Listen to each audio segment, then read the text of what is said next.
Hello everyone, today we are going to learn basic AutoCAD tutorial how to select all text at once. So if you want to select text objects all in drawings, you can use the select similar tools. First you can select the text object and then right click, you can choose select similar. So it will be automatically select all text object. Another option, you also can use the specific text option. You can right click and then go to quick select.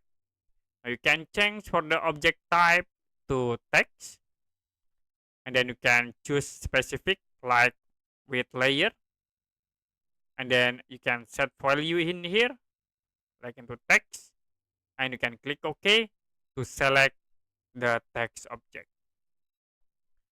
Okay, that's it for basic AutoCAD tutorial how to select all text at once.